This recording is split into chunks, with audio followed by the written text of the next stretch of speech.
Baik, Assalamualaikum warahmatullahi wabarakatuh.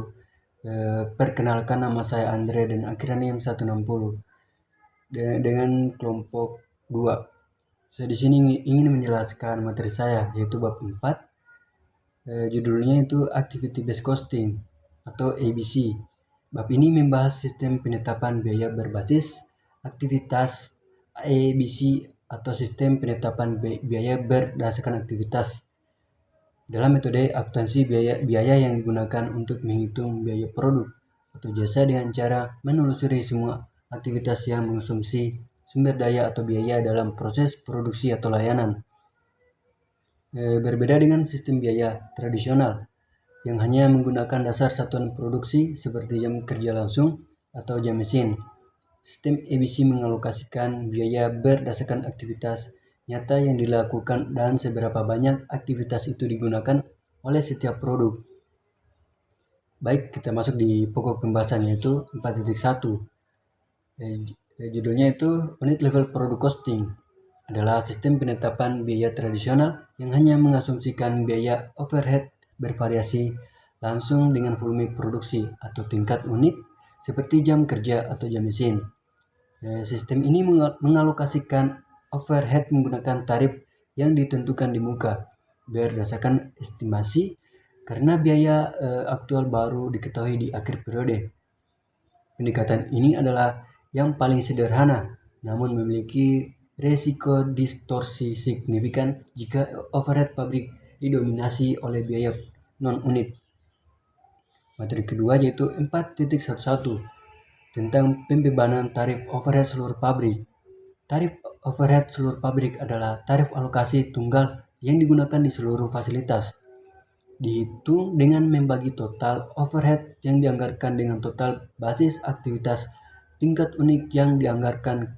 Keunggulannya adalah kesederhanaan administrasi, tetapi kelemahannya adalah mengabaikan perbedaan struktural, biaya dan basis aktivitas antar departemen yang merupakan sumber utama ketidakakuratan biaya produk. Materi selanjutnya yaitu 4.1.1.1 per unit overhead cost atau biaya overhead per unit. Ini didapatkan dengan mengalihkan tarif overhead yang telah ditentukan di muka dengan jumlah aktual basis aktivitas tingkat unik yang dikonsumsi per unit produk. Biaya ini diterapkan ditambah biaya bahan dan tenaga kerja langsung membentuk total biaya produk per unit. Biaya ini digunakan untuk valuasi persediaan dan penetapan HPP, tetapi nilainya tergantung pada keakuratan estimasi tarif awal. Baik, materi selanjutnya yaitu 4.112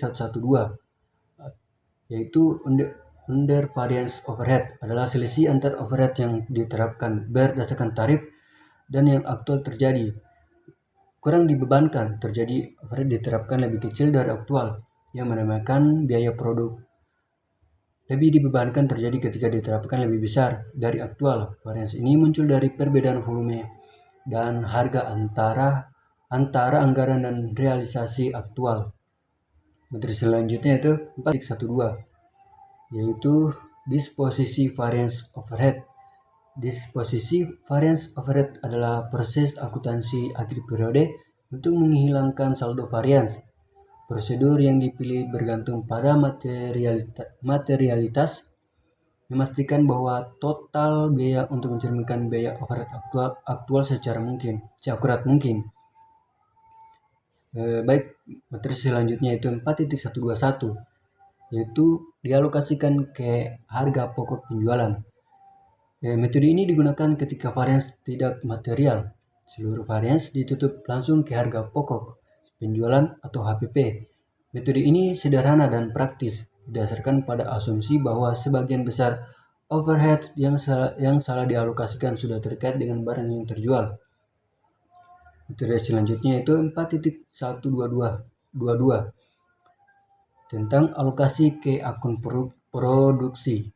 Metode ini digunakan ketika varians material. Varians ini dialokasikan secara prorata ke barang dalam proses barang jadi dan harga penjualan atau HPP.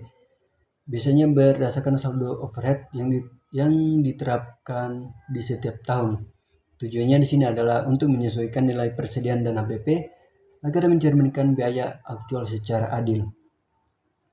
Materi selanjutnya itu 4.13, penerapan overhead atau tarif departemen. Tarif departemen adalah penyempurnaan tarif dari seluruh pabrik, di mana tarif overhead terpisah dihitung untuk setiap departemen. Misalnya, pemesinan jam tenaga kerja langsung. Ini meningkatkan akurasi dengan mengakui perbedaan antar departemen. Namun kelemahannya adalah bahwa tarif ini tetap didominasi oleh penggerak tingkat unit, sehingga masih gagal menangani biaya overhead non-unit secara memadai. Materi selanjutnya itu 4.12, keterbatasan tarif seluruh pabrik dan departemen. Keterbatasan ini menjelaskan mengapa sistem tradisional gagal dalam manufaktur modern. Proporsi biaya overhead meningkat dan kompleksitas produk juga meningkat.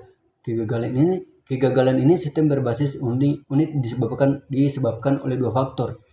Yang ketika digabungkan menciptakan distorsi biaya yang parah. Materi selanjutnya yaitu 4.21, tentang biaya overhead yang tidak terkait dengan unit. Ini adalah biaya overhead yang tidak bervariasi dengan jumlah unit, melainkan dipicu oleh penggerak non-unit, seperti jumlah setup dan jumlah pesanan pembelian. Biaya ini terkait dengan aktivitas tingkat batch atau tingkat produk. Sistem tradisional secara keliru membebankan biaya non-unit ini menggunakan penggerak tingkat unit yang memutuskan hubungan sebab akibat biaya yang sebenarnya. Materi selanjutnya itu 4.22, yaitu keragaman produk. Keragaman produk terjadi ketika produk yang berbeda mengonsumsi aktivitas overhead dan unit dalam proporsi yang sangat berbeda, atau consumption rations yang beragam. Misalnya produk bervolume rendah mungkin insentif setup atau biaya non-unit tinggi.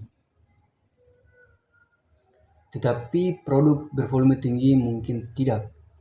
Keragaman inilah yang menyebabkan subsidi silang biaya, di mana produk bervolume tinggi mensubsidi produk bervolume rendah yang sebenarnya lebih mahal untuk diproduksi. Materi selanjutnya itu 4.23, yaitu contoh yang mengilustrasikan kegagalan tarif overhead berbasis unit. Contoh numerik ini secara spesifik menunjukkan bahwa sistem berbasis unit meremehkan biaya produk yang kompleks dan bervolume rendah, atau yang mengonsumsi biaya aktivitas non-unit, dan menggembungkan biaya produk yang sederhana dan bervolume tinggi. Kesalahan informasi 4.3, yaitu sistem penetapan biaya berbasis aktivitas atau ABC. ABC adalah sistem dua tahap yang melacak biaya dengan premis bahwa aktivitas mengonsumsi sumber daya dan produk mengonsumsi aktivitas. ABC menggunakan penggerak non-unit dan unit secara akurat membebankan biaya overhead sesuai dengan pola konsumsi aktivitas yang sebenarnya oleh produk. Terus selanjutnya yaitu 4.31, yaitu identifikasi, definisi, dan klasifikasi aktivitas. Langkah awal ABC adalah mengidentifikasi dan mendefinisikan semua aktivitas signifikan, menghasilkan kamus aktivitas. Aktivitas diklasifikasikan menjadi primer atau langsung dikonsumsi produk atau sekunder pendukung. Ini adalah fondasi pemodalan biaya yang akurat. Materi selanjutnya itu 4.32, yaitu penetapan biaya ke aktivitas. Ini adalah tahap ABC, biaya sumber daya atau gaji sewa dialokasikan ke pol biaya aktivitas menggunakan penggerak sumber daya atau resource service. Tujuannya di sini adalah mengumpulkan total biaya yang dikeluarkan untuk melakukan setiap aktivitas. Materi selanjutnya itu 4.33, yaitu penetapan biaya aktivitas sekunder ke aktivitas primer. Biaya aktivitas sekunder atau pendukung seperti pemeliharaan dialokasikan ke aktivitas primer yang mereka dukung. Ini memastikan bahwa semua biaya overhead pada akhirnya dikelompokkan ke dalam POL, aktivitas yang secara langsung terlibat dalam produksi setiap unit untuk dibebankan ke produk atau siap untuk dibebankan ke produk. Materi selanjutnya yaitu 4.34, yaitu objek biaya dan tagihan aktivitas. Tagihan aktivitas atau Bill of Activities adalah dokumen yang merinci semua aktivitas dan kuantitas penggerak aktivitas, unit dan non-unit, yang dikonsumsi oleh objek biaya atau produk tertentu. Ini adalah peta jalan yang menggambarkan pola konsumsi biaya yang unik dari setiap produk. Materi selanjutnya itu 4.3. Materi selanjutnya itu 4.35, yaitu tarif aktivitas dan penetapan biaya produk. Tarif aktivitas dihitung untuk setiap pol aktivitas primer. Biaya overhead produk kemudian dibebankan dengan mengalihkan kuantitas penggerak aktivitas aktual atau dari tagihan aktivitas dengan tarif aktivitas yang sesuai. ABC menghasilkan banyak tarif atau per setup per jam mesin untuk mencerminkan hierarki biaya yang beragam. Baik, materi selanjutnya itu 4.36, yaitu mengklasifikasikan aktivitas. Aktivitas diklasifikasikan ke dalam hierarki biaya 4 tingkat: unit batch, produk, dan fasilitas. Klasifikasi ini memastikan bahwa biaya dibebankan hanya jika ada hubungan sebab akibat yang jelas.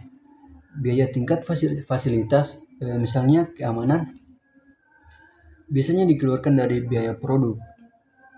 Materi selanjutnya yaitu 4.4, yaitu mengurangi ukuran dan kompleksitas sistem EBC. EBC yang terlalu kompleks bisa mahal. Untuk mengurangi ukurannya, perusahaan mencari aktivitas yang memiliki rasio konsumsi yang sangat mirip di antara produk dan menggabungkannya menjadi satu pol aktivitas. Ini menciptakan sistem EBC reduksi sistem yang sama akuratnya, mengurangi jumlah pol yang harus dilacak tanpa mengorbankan akurasi biaya secara material. Materi terakhir yaitu 4.5. Materi terakhir yaitu 4.5, yaitu Integrity Activity Based Costing and Enterprise Resource Planning atau ERP.